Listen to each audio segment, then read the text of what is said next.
Welcome everyone to our first podcast. We are the Patriots table. My name is Stuart Gonzalez. My name is Nick Cerrone. I'm Jamie Waite. And we are all co-hosts. So, guys, first off, I want to say thank you guys for being here. I know we've gone through a lot of trouble trying to figure out how this works, and I'm pretty sure we're going to have a long road ahead of us. Not to mention the whole program itself. So the reason I started this was because I feel that we have a certain narrative stuck in the school and actually throughout the whole country, and we're not really having conversations anymore. It's all pretty much one-sided arguments. So what I want to do is I want to be able to invite people in, listen in to their sides of the stories, try and either confirm it, debunk it with actual facts, and stay away from emotions. I mean, that's one of the things I want to get to. What about you?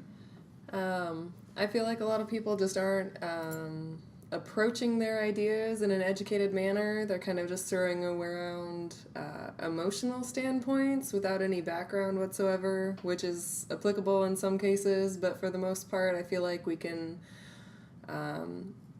withstand having separate opinions and being able to voice them in a calm manner and embrace the fact that there are differences between everybody, but, we can all still get along.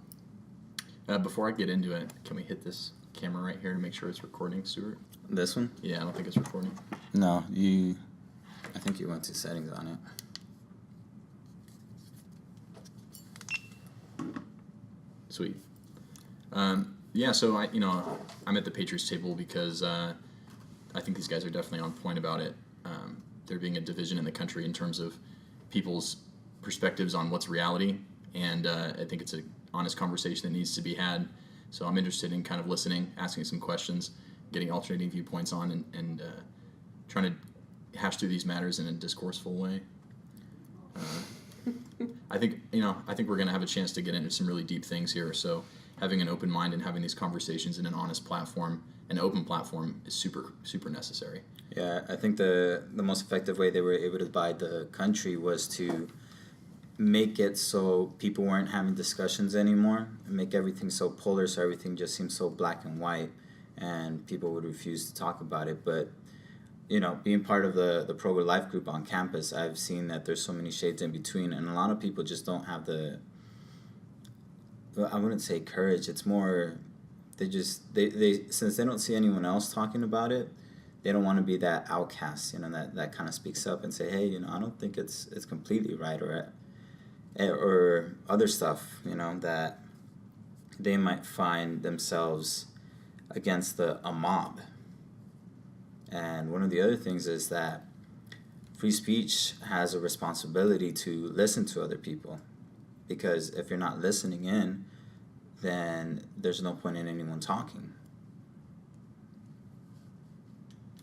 You guys are looking at me like you want me to say something. Are we going in order? If you guys want to pitch in and add stuff through it. At this point, one of my biggest pet peeves is just I see people get really aggravated at someone else voicing their opinion when at the same time they're aggressively voicing their opinion, downing someone else for doing the exact same thing. It's just a big, massive circle of people not wanting to listen to each other and only wanting to hear themselves talk, when at the same time you could learn a whole lot about someone else, and not just about a topic that's actually got viable information behind it, like things that you can cite, things that science majors can appreciate as something that is truth, something that is accepted by a large amount of people, but something that also derives from someone's personal experiences that can be fluid between lots of different people, and you can learn a lot from someone just by their experiences and how they feel about something that also includes educational value.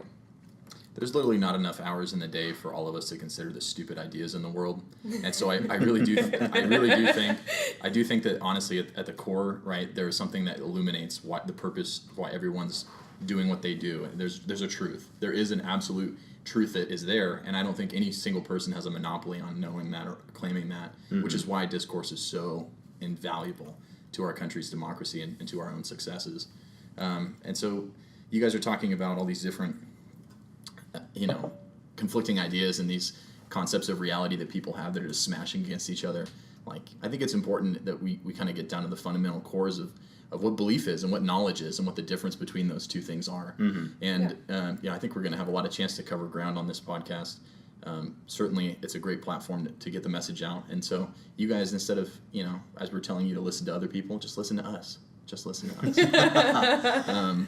Well, for those of you listening out there, if you guys ever have a subject that you guys want to talk about, just email us. We'll put our information out and everything. You guys are more than welcome to come into the show, but be advised, come prepared, have some evidence, stuff to back up your claims. Or if you want to discuss something that occurred in class, just bring that out. I don't know if I told you, Nick, I was in my psychology class, and my psychology professor, tall white dude, decides to deviate from it and go on a rant about white privilege. How is that related to psychology? My point exactly. Not to mention that he was going off of, he just finished talking about how people use anecdotal evidence to back up their claims, which means, it's just based off your personal experiences. And then he starts talking about that, and he mentions an example where he and his class has the strict no phone policy. On the first day, someone was on their phone, and he kicked them out. He reinforced it. He showed everyone that he meant it, and he asserted his dominance.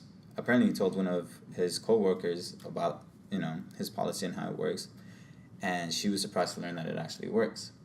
And he goes, as a white male, I understand, like, that's my privilege. You guys are going to llisten to me, and then her, Is it not because he's a professor? What if he was a black professor? Would people listen? No, I have a kind of a story Caitlin told me, my girlfriend, when she goes to a different university, and one of her teachers decided to do an exercise where they had everyone fill out a questionnaire and rank them based on their privileges from highest to lowest, so everyone could see the privileges, right? Yeah. Now think about this. You're right. He was really believed in this, right?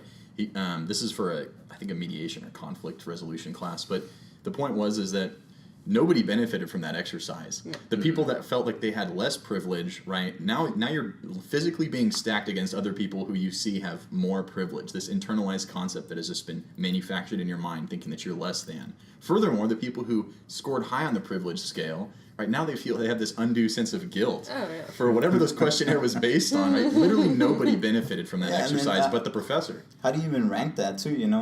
Because you could say a black woman's, she's oppressed, but then what about a gay white guy, or a gay white transsexual? And it honestly comes down to you literally can split everybody up based on, we have brown eyes and you have blue eyes, so therefore we're different, but we have, we can cut, but we have white skin and you have darker skin. Mm-hmm. This thing can go on forever. You honestly could split people up infinitely, and the basis of our differences is that we are individuals.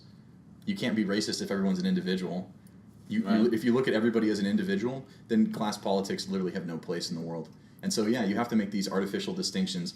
Are you a man or a woman? Well, now we're gonna make this artificial distinction that men are more privileged. Well, at the same time, classification is also extremely important. You can't just look at everyone as being the same. You have to embrace the differences as themselves. Anyways, and categorization is actually important for a lot of things. Anyways, not that that's not the point that you guys are trying to get to. No, you're right. I'm just trying to reiterate. There are real differences, but I think the conflict in a lot of people's minds is: do these real differences, that you're a woman and I'm a man, determine our individual fates? Should they? No, but they're going to definitely influence, like, the things that you're able to do and the things that I'm able to do. The tendencies that we have are more skewed towards, like, women are going to be more motherly. Like, that's something that's, like, almost indisputable. Like, there are going to be outliers to anything. Everything's a normal distribution. But at the same time, like, should we have mothers voting against husbands or fathers? We should not make those groups a distinction for your individual qualifications as a human. Right. Yeah, for some things, but as far as, like, traits go and, like, abilities, I feel like that's a fair assumption to make for a lot of people. For a vast majority. It's easy to make them, and not to say that they're not advantageous. They totally are. That's why we do it. But if you start categorizing people by are you a mother or not, therefore we're going to, right? Then you're implying a lot about that person's situation. Mm-hmm. Honestly, I think the core of it is that the biggest minority, this is the point I'm trying to make anyways, is that the biggest minority is the self. Like you can make someone feel like a victimized minority. Anybody, you can needle down. Like, are you in a special group? Almost anybody you can make feel like a minority. right? Yeah. If you nail them down to their blood type, there's if no you nail, one else that's you. Exactly. So Yeah. why not take it to the maximum extent? We're individuals. Yeah. I'm with that. I mean, I understand there are real differences. They are real. They exist. Yeah, it's very, very time beneficial to just categorize people by what you see, though. Yeah, Let's but just I be mean, honest about that one. If you start training, especially the college students coming in who are so impressionable, you essentially train them to want to be victims, to want to be oppressed. Yeah.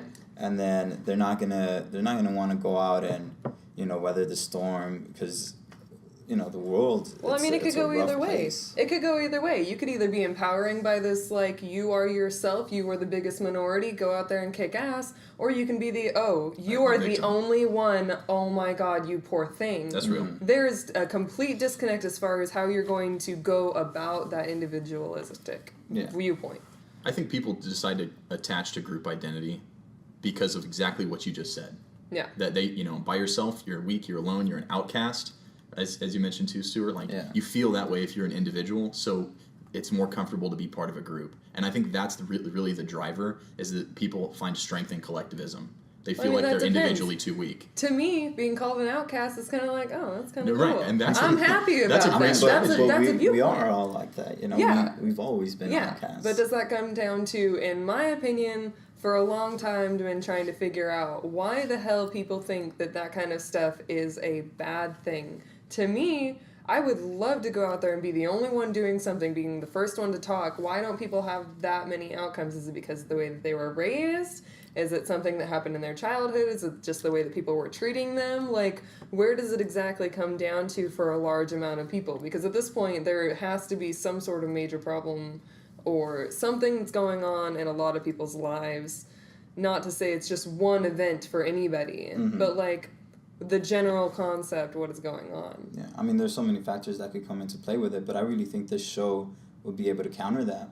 We get a lot of students to listen in at least, or some to come in, or if we bridge that divide between students and professors, as I want to do with our Professor Paul, if we could get students to want to come out and want to talk, if we can be that example, I think we would counter it. I mean, there's no reason for us to try and delve too deep into it as to find out what the reason behind everyone's lack of confidence, leadership, all of those factors of putting themselves out there. I think if we could ignore all of that and just try and be the solution or a solution, not to sound too cocky, We are the solution. I mean, I think honestly, I learned some valuable lessons recently. Is that, there is no like dualism, like right and left, clear distinctions. Like people have such multivariant like viewpoints on the world that it all just doesn't cleanly fit into boxes. Yeah, they'll pick and choose. Right, and I think that's a natural thing for people to do. I think that's what people should do. Yeah. I think it's lazy to try to like just fall into an identity or an ideology let people think that for you don't. Right, let people think for it. It's lazy. It's intellectual laziness.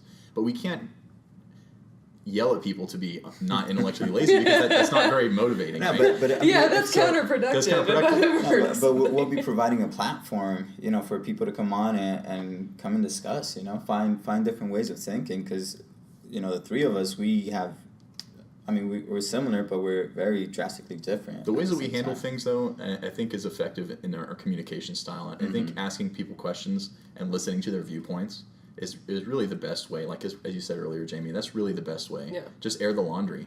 Right. And honestly, the truth will stick, right? Like the best idea in the competition, in this marketplace of ideas, is going to be the one that comes out on top. Right. And people are going to agree with it. And so we should be able to encourage in a way that's like inviting and welcoming. And I think this is a great platform for people to kind of participate in listening, participate in talking. But I think the key is that, we want to find out what people are thinking about and really like, not so much, interrogate them, but learn about their positions and and air the laundry. Are we on the same page? I think people can come down to some, essential truths like, we all love our families. We all love our communities. We want to make our communities better. I mean, these are solid American ideals, and not just American, but these are ideals of our civilization that are just completely being overlooked in the face of this identity issue. Party identity, minority identity, or subsecting basically the American experiment, which from its very core, its very beginning, is a nation of individuals. Yeah. Right. That's what the whole thing is about. We're a nation of individuals, and so if you start grouping us up to try to look for that safety net, for that support group, because you're too weak individually, right, then that needs to be corrected. And I think this is a serious problem in our society that this Patriot table hopes to address. Mm-hmm. Am I right? No, yeah, and I think the biggest thing that I enjoy about all of our conversations, as far as things that we have talked about in the past, like just in passing, like we are bored, those are the conversations that we're going to have, is we find good ways to make use of everyone's opinions and not down someone for having another opinion. Not let someone be ignorant, obviously. Like, no one's going to go around saying stupid things and we're just going to let it fly. Like, that's obviously something that we're going to be like, hey, I really think you ought to, look into that a little further. There's this thing called Google. Yeah, Quick search. right, super accessible. But, I mean, as far as brainstorming and being all around really encompassing about things, this group is really good. And as far as making a change goes, I think that I've heard a lot of things come out of people's mouths that, from an educated person, we are the people that are going to make a difference. The people that are going to go out and make an educated viewpoint and just talk about their opinions. That's the future. I don't care who you are. We are the future as a group. It's not going to be one person. It's not going to be two people. It's going to be a large mass of people that are going to have the ability to express themselves and make a difference in that realm. Because if you can't express yourself Articulately. Yeah. You can't make a difference. And the people that can, I think, should actually go out and give it their best shot. That's the game. Yeah. It's a natural hierarchy. You're totally right. And I think more people need to be on this. Yeah.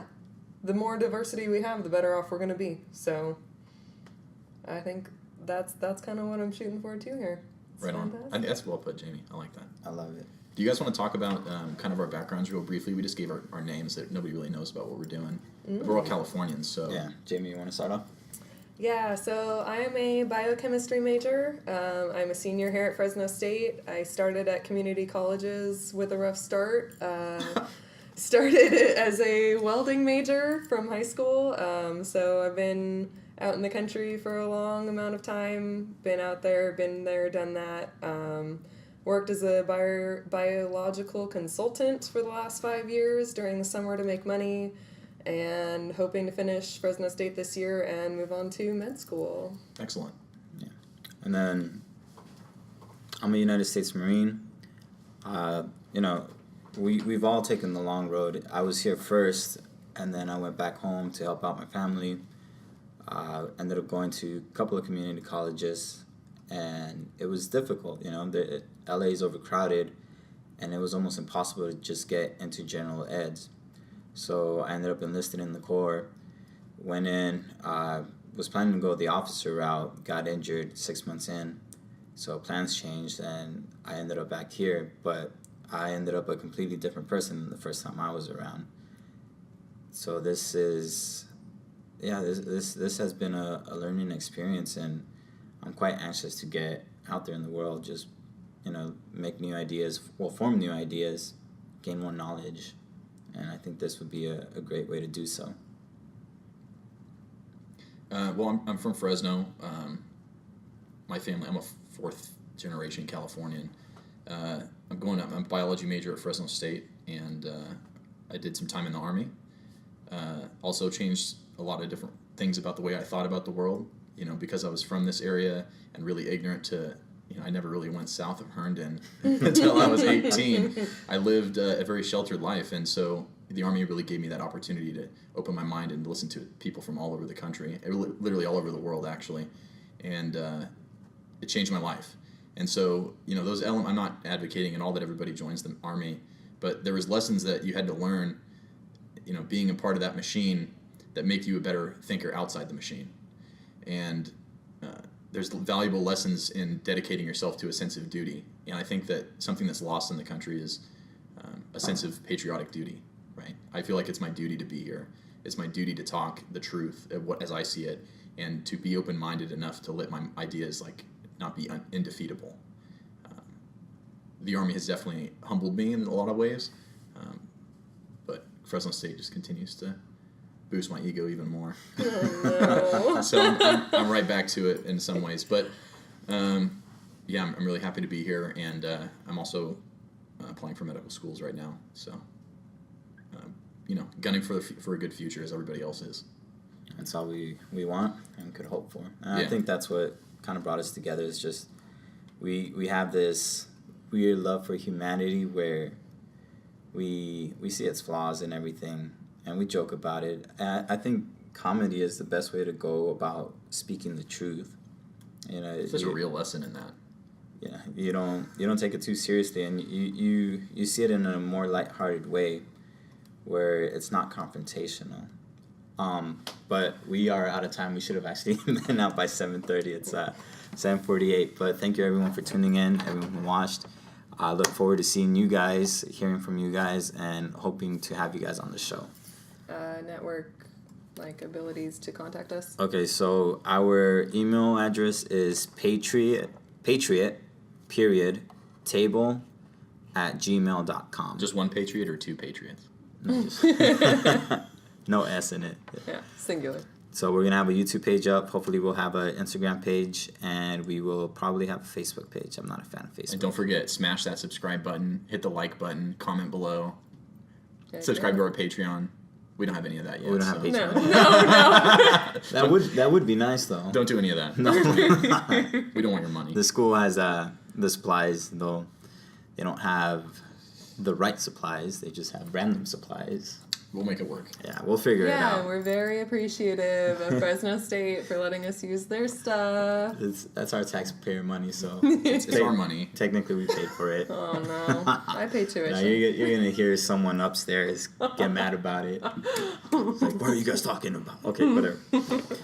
That'll be for another show. All right, thank you guys. Bye-bye.